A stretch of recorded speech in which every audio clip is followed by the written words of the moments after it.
Good morning, fellow ruminators. Welcome back to another session, Rumination with Andrew. Thank you so much for joining as we are about to discuss a very important topical matter.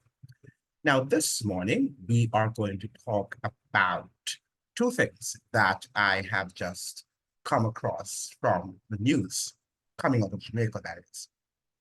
And let's begin with the good news, right? Because good news is always very good, right? Because it's good when we think positively and we have a positive view and understanding of the world in which we live, even though there are lots of things that are negative.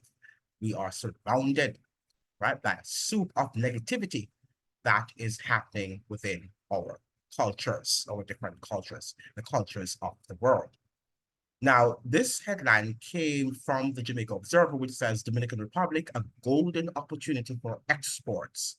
So finally, we Jamaicans are realizing that the Dominican Republic, which has about 11 million people, are is a very important market for exporting different Jamaican products.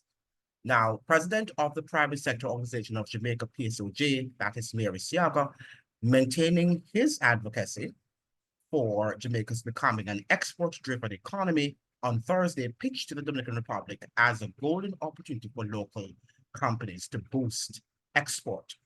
Addressing an audience gathered for the Dominican Republic Jamaica Business Forum at the AC Hotel Kingston, the PSOJ head said that the Spanish-speaking country not only holds the capacity to grow Jamaica's exports, but um, it will also, allow companies to expand their markets. The potential for Jamaica is not just to grow, but to truly flourish is undeniable. And we have here from January to September 2023, our exports moved to $1.56 billion, up from $1.27 billion during the same period in 2022. This highlights a golden opportunity for us. Our neighbor, the Dominican Republic, is a Caribbean powerhouse with a consumer base of 11.2 million and a GDP gross, that's the gross domestic product, of 113.6 billion in 2022. That is what Sieva said. Now, that's very interesting, right? And it's something to applaud, something to support, right? If they're telling the truth. One of the things that we find from many of our countries is, including the United States, that people or leaders often do not speak the full truth, right? A lot of what they say are half truths, or they do not give us the full narrative. Because remember now that everything that comes out of these papers are narrative driven. And sometimes people tend to run with the narratives rather than critically assess the narrative to see what might be true and what are the critical areas that need to be addressed. And I would like to ask the first question I'd like to pose to Mary Siaga is, are the factories, the manufacturing companies, still in Jamaica, or are they mostly in Trinidad and Tobago? In Trinidad, that is. Most of our manufacturing base went to Trinidad, in the mid parts of the early 2000s, they packed up and went to Trinidad, right? So we find that most of our products, our Jamaican products, are made in Trinidad. And that was largely due to the fact that our energy costs in Jamaica were very, very high in comparison to Trinidad, which is an oil-producing country. So I'd like to know if the exports, the products that we'd like to export to the Dominican Republic, our factories are coming from factories from Jamaica, where Jamaicans are working, they're gainfully employed, and the exports therefore will have a direct impact, economic impact on the people that reside in Jamaica? Or is it that most of the profits will be going to Trinidad or to any other country where our manufacturing bases are? Or perhaps will they have manufacturers come to the DR and work from the DR? I'm not sure the DR also has a better energy cost because it's not an oil producing country. but perhaps it does have its manufacturing costs is a little bit better than what we have in Jamaica. I am not sure. So we have to ask these questions in terms of who will be getting this profit. And if the manufacturers are not based in Jamaica, then Jamaica is not going to really gain that much out of this grandiose plan to improve or to increase our export or export performance, right? Something that we need to think about because, our politicians, again, like to speak, but at the end of the day, they do not tell us the full story. We've got to really dive deeper into what they are telling us. So that is what I would like her and the private sector organization of Jamaica to answer. So that is a good move if those, problems that I have just identified can be answered and they can be dealt with. Because I do not think, based on my understanding, that we do have manufacturing, a very solid manufacturing base in Jamaica. I do not think so. I think that has already been, sent to Trinidad. I do know that Grace Kennedy, they're still, producing some things. I'm not sure to what extent. So those of you who live on the island, you can say, how is it that do we have a solid manufacturing base? And will that increase in the export result in the increase of job opportunities for Jamaicans? And also the building of what should I say, or the expansion, better word, of manufacturing, bases in terms of factories, right? So that Jamaicans can work. I wonder if that is the case.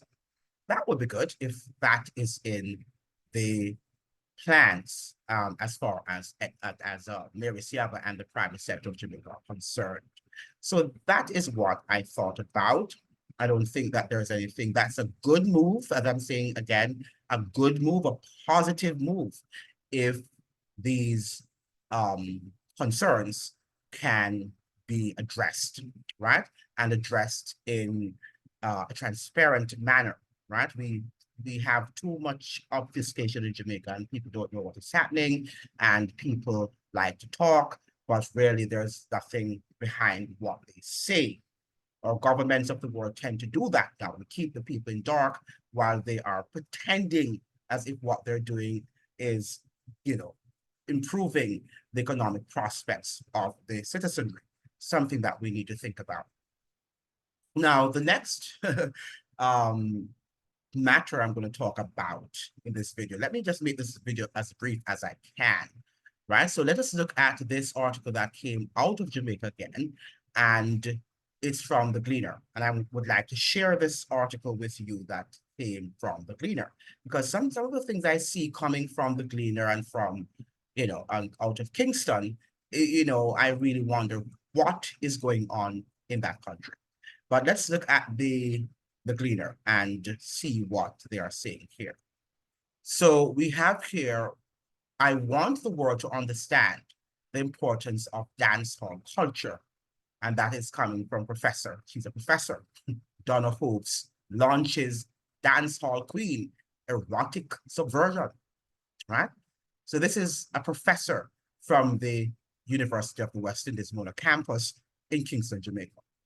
Hours before transforming into the weekly held Triple Thursdays, the Mecca Jamaica at Marketplace in Kingston had chairs set across the dance floor, conference style, in front of a small stage complete with a podium and mic, hosting the launch of Dancehall Queen, Erotic Subversion, or Subversión Erótica. So they have here Subversión Erótica, which is in Spanish. So they have the Spanish translation, edited by Professor Donna Hope and Carla Lamoy. So it seems here that she has a bilingual version of her book, right? Which is the Erotic Subversion in English, and in Spanish we have Subversión Erótica, right? Which is her book, the title of her book in Spanish. So kudos to her, she has her book also translated into the Spanish language. So we have the book focuses on the Jamaican dancehall queen as a cultural form seldomly recognized officially due to its suggestive themes, right?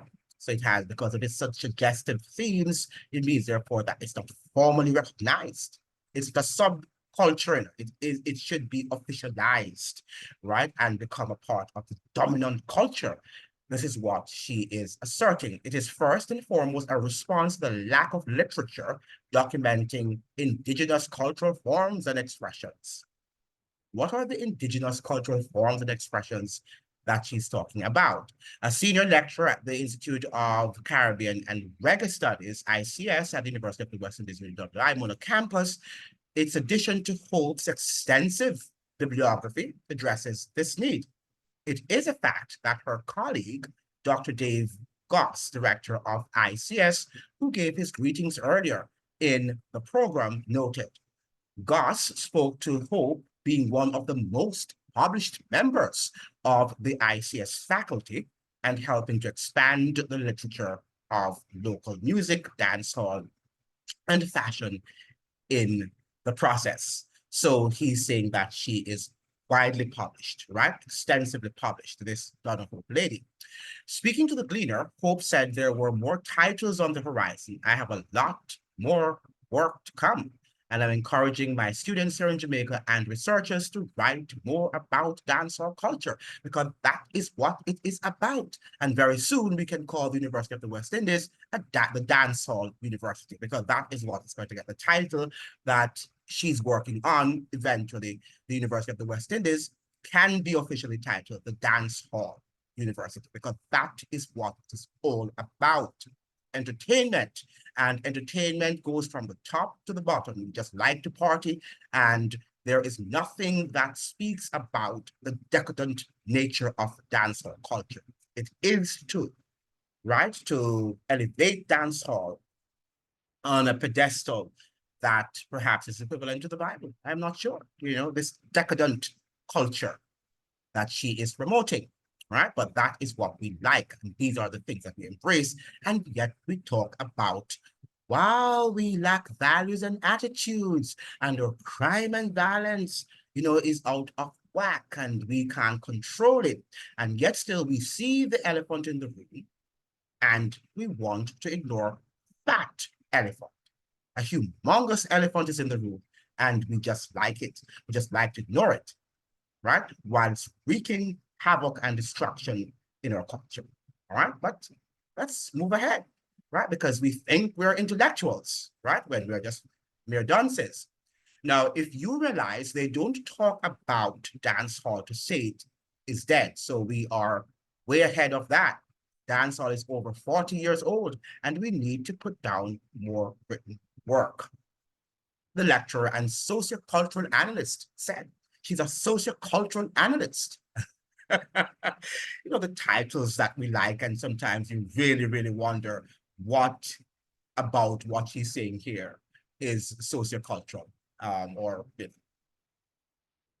showcases her as a sociocultural analyst. I want the world to understand the importance of dancehall culture, the music, the fashion, and the style. What is there to understand? I want to emphasize the importance of spreading dancehall queen culture across the world as a movement,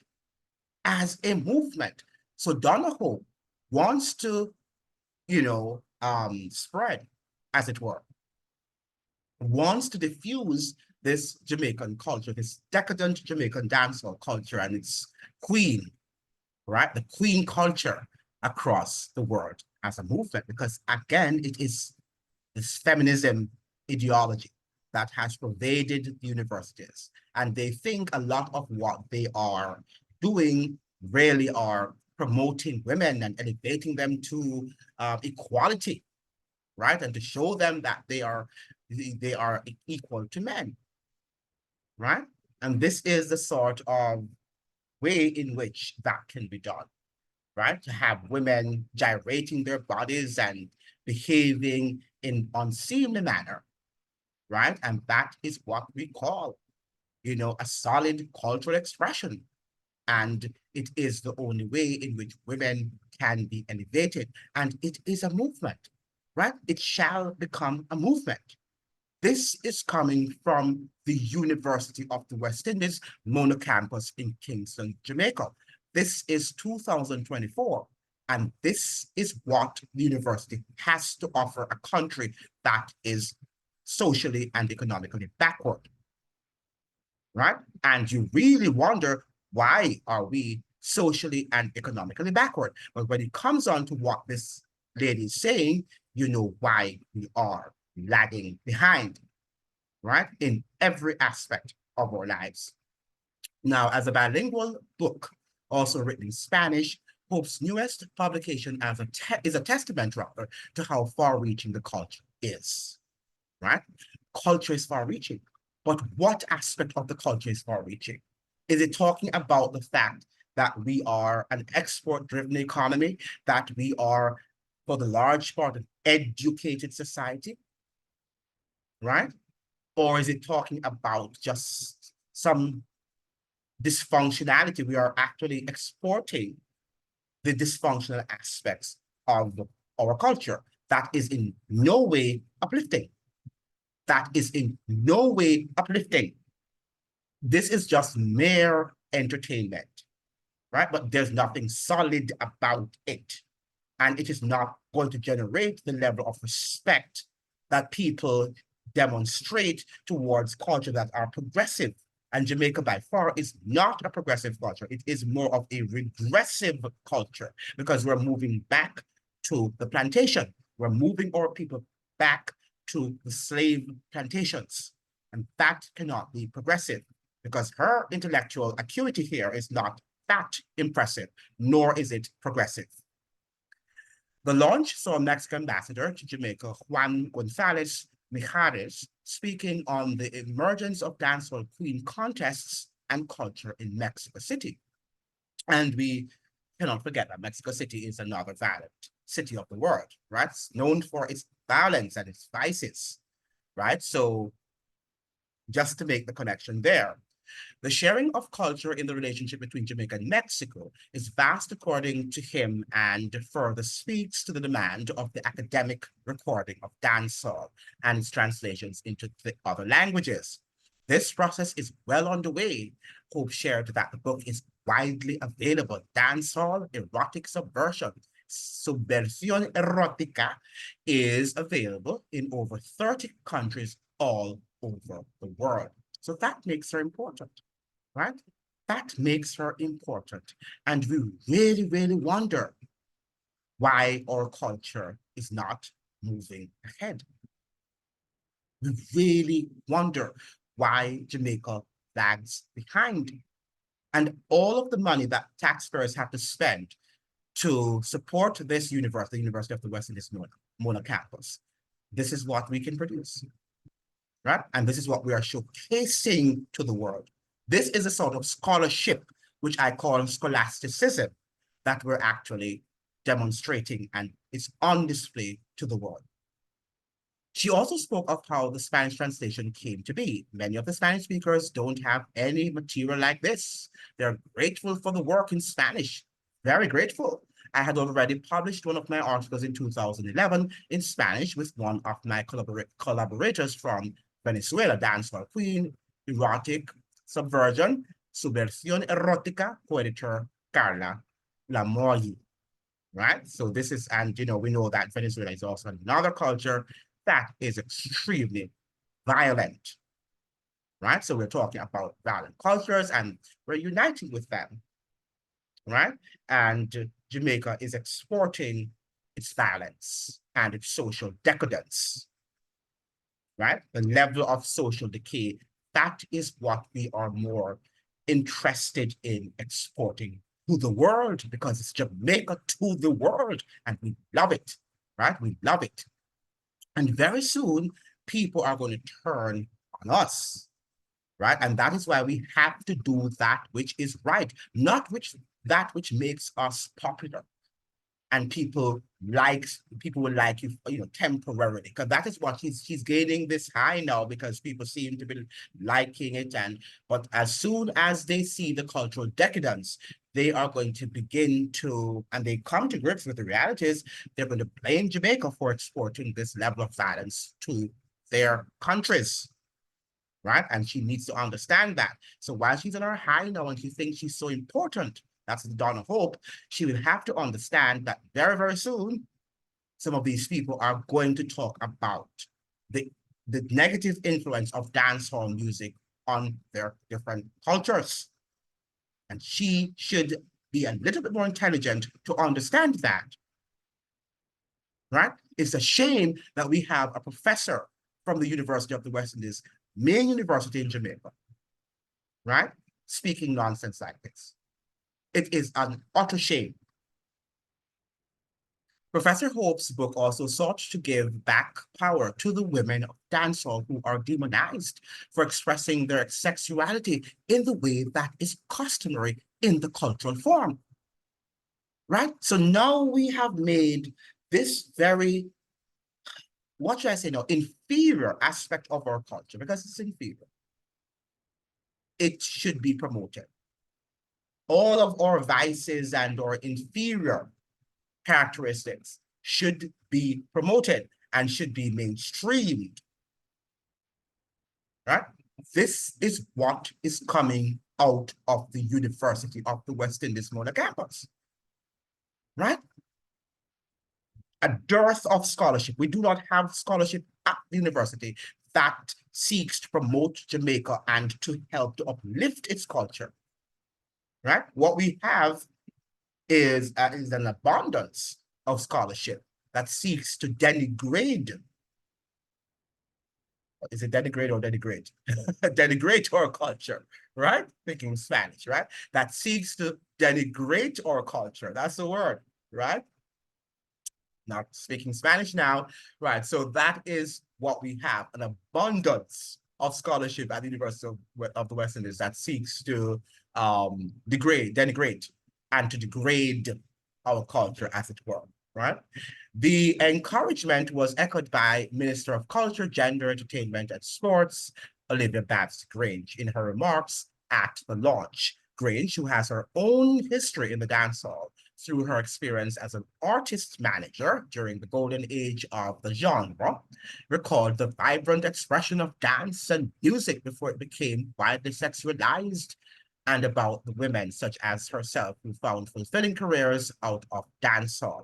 She spoke of parallels between dancehall and other traditions, namely revival, and which featured partnered dances depicting provocative movements. There's nothing wrong with whining. If you feel like it, just whine, and yeah. And nothing wrong in pushing drugs too, right? Very soon we're going to hear that all of the vices that we have in that country, nothing is wrong with it, right? Because that is what it is all about, right? Promoting our dysfunctionalities to the world, because that it is what it's all about, right? We love that. We love to be promoted on the world scene. I see something wrong with that. Just touch. I wanted to come out of this. Let me see if I could. Something is not. Okay, good. Right. So this is what we have become. And this is where we are going. We are onward. We are going upward, right? And we are marching forward, right forward to the land of prosperity, where our dance hall music will give us the respectability on the world stage. Or decadent dance culture is going to give us that respectability, right? And women in Jamaica will be empowered. No matter we have, no wonder, right? We have one of the highest femicide rates in the world, right? In the world, right? That is what we are all about, right? We love to be in the negative light, right? Now, there was an article written by Martin Henry some years ago, and it was titled Values and Attitudes, a New Parliament and a Broken Tambourine, right? So that was written by Martin Henry, and it was dated on February 3rd, 2019, right? That was written, this article was written by Martin Henry, the now deceased, I should say, he's no longer alive. He says here, we about Jamaica and the Jamaican culture, we are a coarse, vulgar, and violent, destructive, abrasive, and very ugly society. And it's getting worse. I read that again. And this is the now deceased Martin Henry speaking about Jamaica and its culture, its people. We are, and I quote, we are a coarse, vulgar, and violent, destructive, abrasive, and very ugly society. And it's getting worse, right? This was in like 2019. And it's not getting better. It's getting worse, even in 2024, because we will never learn our lessons, right? Never, because we like to promote social decadence. We love it. It has become now normalized. Let me share this article with you. And this also is coming from the Gleaner. Since let us stick to the Gleaner this morning, right? As the Gleaner seeks to give us divergent views and opinions, right? Now, it says here, dancehall, and this was written actually on August 10th, 2019, rather, August 19th, 2022. And it says here that dancehall as crime trigger, 82% polled believe music influences lawlessness. And one of the problems that I have stated in my top 10 Jamaican problems is the whole aspect of lawlessness in our society.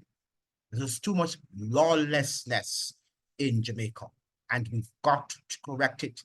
We cannot be a lawless society and expect that we're going to have lower crime and violence rate, right? We cannot expect that our crime and violence will go down, will reduce, will be minimized if we do not seek to correct, right, the lawlessness that pervades that society, right?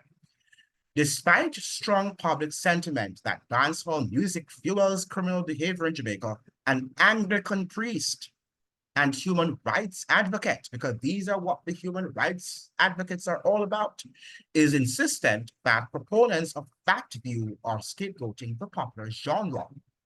Father Sean Major Campbell has described that perspective as misleading, arguing that blaming dancehall music for crime is a course of in obfuscation. So he suggested that it's a course in obfuscation that leads us with an anecdotal diagnosis of the problem.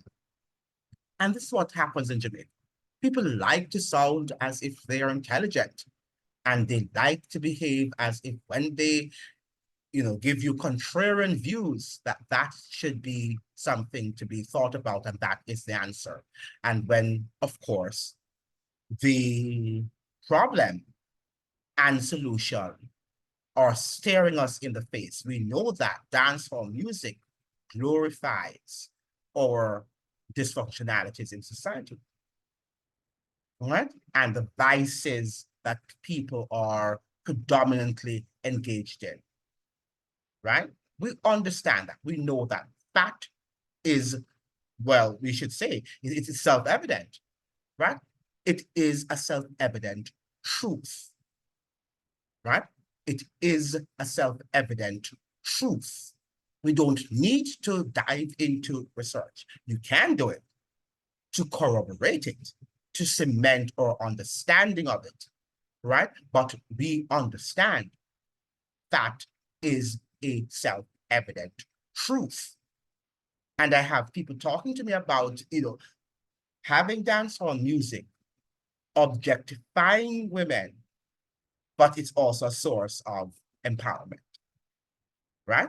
And now this Donna Hope is about to start, as it were, a movement, right? An erotic movement, right? That is what she is about to start. Now, what is going on at the University of the West Indies? Now, his views came against the background of an RGR Gleaner Group commissioned poll showing that 41% of respondents believe that dancehall music played a very big role in influencing criminal behavior. So even the people, the masses in Jamaica, know that. It might be less than a half, but this is a significant percentage, right? Of the respondents believe that 41% of respondents believe that dancehall music played a very big role in influencing criminal behavior. And Jamaica has a problem with crime and violence. Violent crimes. It seems not to us an important aspect. It seems that dancehall music doesn't play any role. It's just an art. And it's just a way to have to be there so that Donna Hope can actually publish books. Because I guess if there was no dancehall culture, she probably would not have been able to produce anything of any quality. You know, she's extensively published, but extensively published in what? Right? In what is she extensively published in? 30, oh well, they are saying here 30% of persons polled said dancehall had somewhat of an impact. 11% only a little, while 11% said not at all. 7% of respondents were not sure, right? So this is what the whole thing is about, that Jamaicans, for the most part, believe that dancehall music has a great influence over the crime and violence. It does impact negatively on the crime and violence situation in Jamaica. It does. I mean, no intelligent person can disagree with that assessment, that it is connected. There is a correlation. Okay? Because most of these dancehall lyricists and entertainers glorify crime and violence. They glorify aggression. They glorify the objectification of women. And women like Donna Hope like it. Right? And she is a professor at the University of the West Indies. So much for titles. So we have Major Campbell argues that Jamaica's history of crime predates dancehall. And yes, it does. But we know that it has been compounded since the dancehall. If you look at the history of crime and violence in Jamaica, read the literature, right? You will see that our homicide rate, I think, doubled or tripled sometimes in the 1990s. And that was about the time that dancehall came on the scene, the latter part of the 80s into the early 90s, right? That dancehall came on the scene.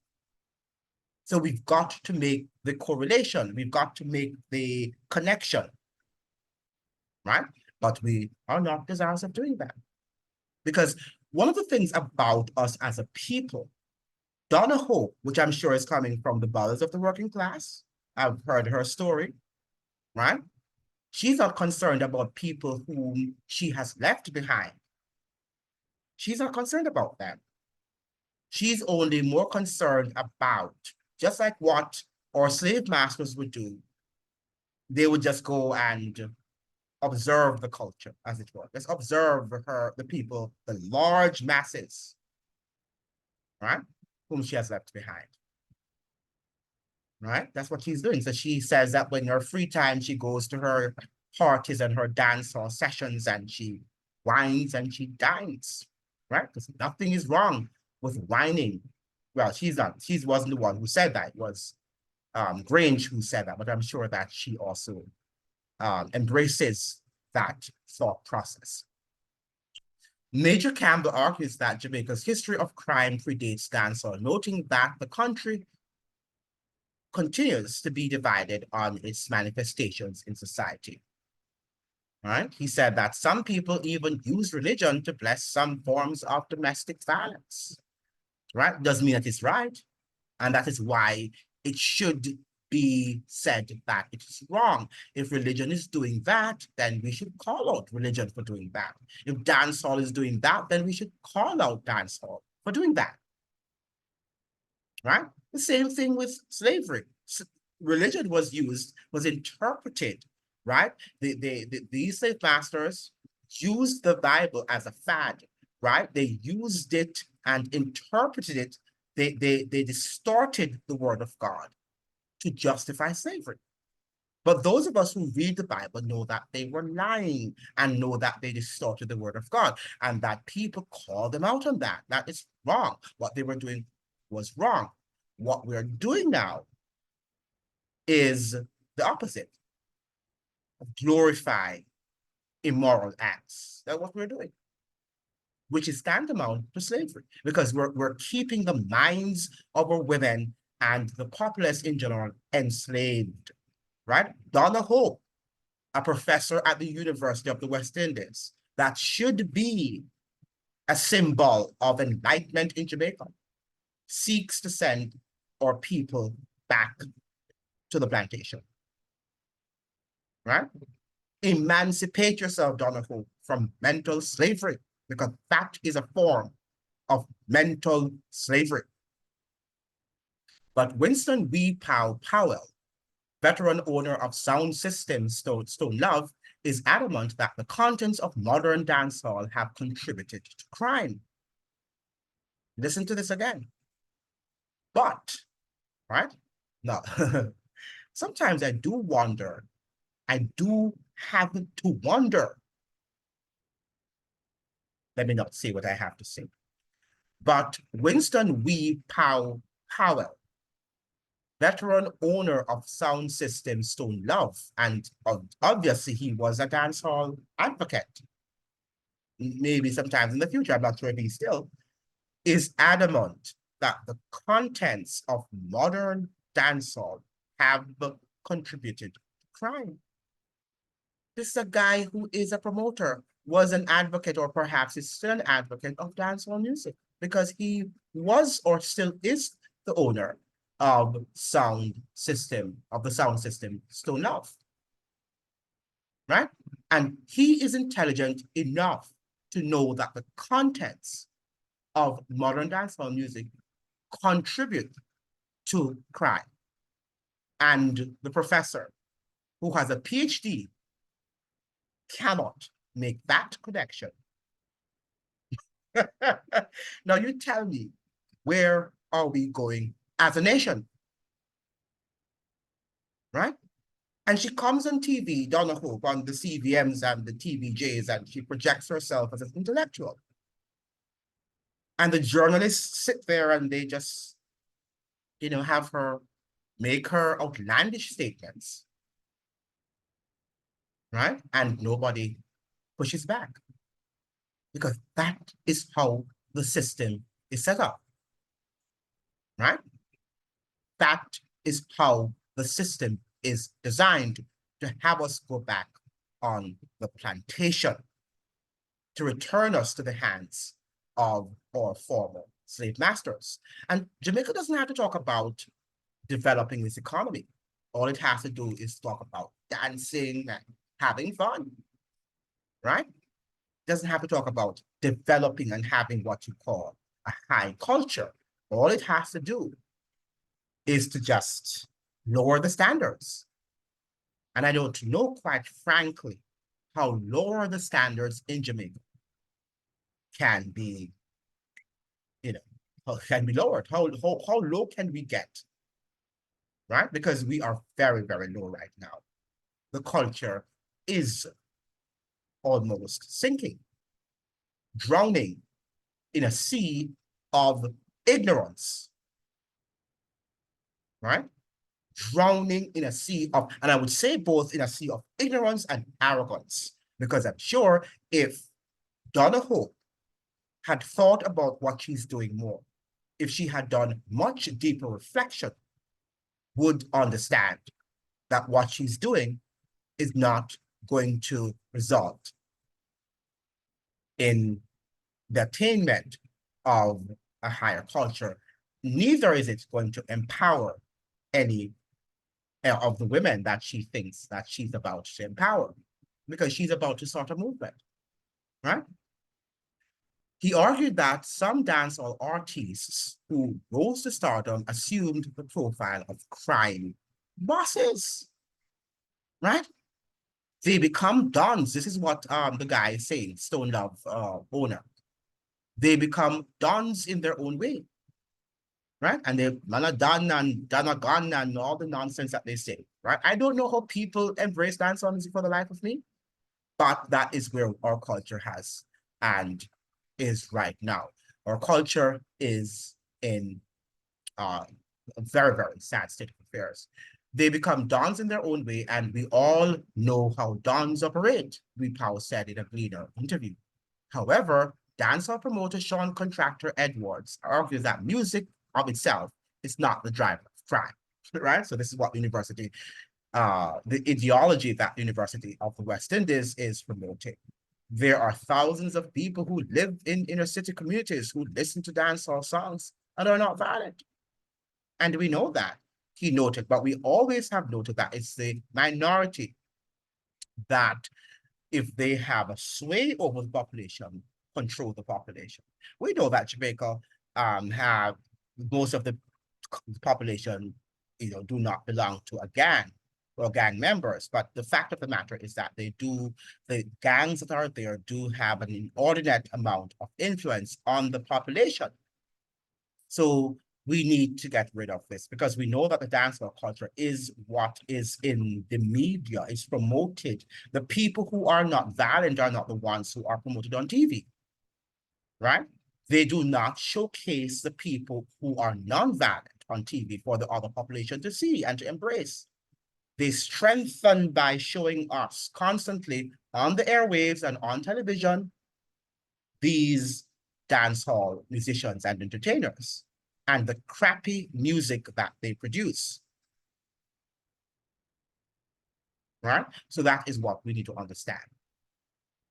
People who listen to, well, Skilly Bangs, Wak Wak in America and London, they're not going out there and doing any crime. Is that so? How does he know that? Some of them don't even know what that Wak Wak means. They just like the part of the song, Edward said. Very, very superficial understanding and view, right? Extremely superficial. Let's not talk about Vybz Kartel, right? Look at this, what Garth called entertainer and convicted murderer Adidja Palmer, better known as Vybz Kartel, a genius, but said people with his talent often had sanitized versions of expletive, riddled songs. Proof, he said, that they could toe the line of decency, right? So, lecturer at the University of the West Indies, Mona, Professor Donna Hope, took issue with how the poll questioned, to what extent do you feel that dancehall music plays a role in influencing rather criminal behavior, was framed. So this is Hope speaking. Hope argued that the question helped predetermine the answers. The outcome for this question that is already leading is going to be that more people are going to give a positive response and say yes in various ways, said Hope. The academic said that 3 of the variables in the poll prompted respondents to say yes to some extent. So yes, very much, yes, somewhat, yes, only a little. So already the question and the way the responses are structured are going to give you a positive response to this question. And that might be true. But the fact of the matter is that I think whether or not it was polled correctly and the expressions were what would have generated more of an objective response, I think that people still would say that dancehall music does contribute to crime and violence in Jamaica. There is a nexus, right? There is a correlation, and we cannot continue to overlook or to ignore the elephant in the room. right? And women, do not be deceived by people like Donna Hope, right? That dancehall music and the lyrics therein are going to empower you. It is going to disempower you. It is going to disenfranchise you. It is going to send you back to the plantation.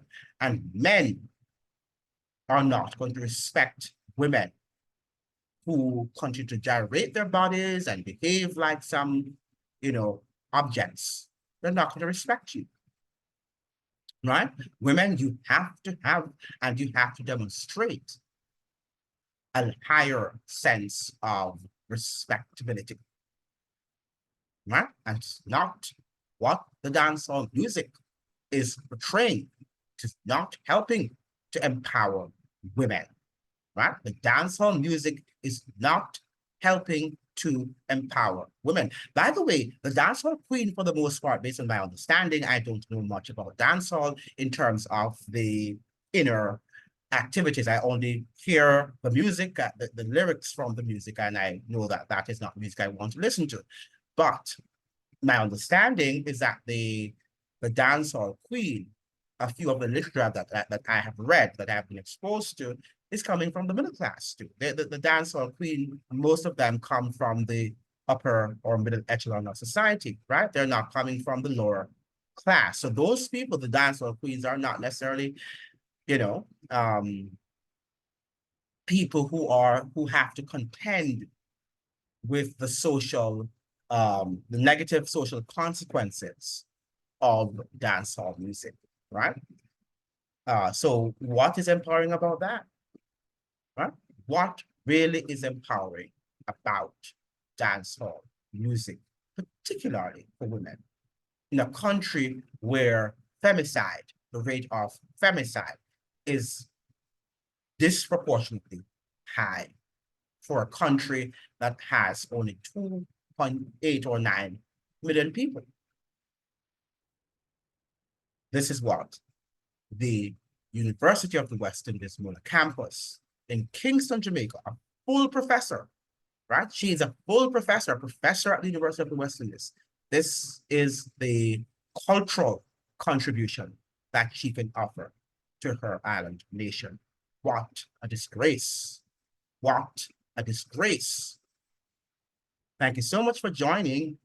Hope to see you in another video. Please be reminded to like, share, and to subscribe. And please, always remember to think positively and have a fantastic day. See you then. All the best. Ciao.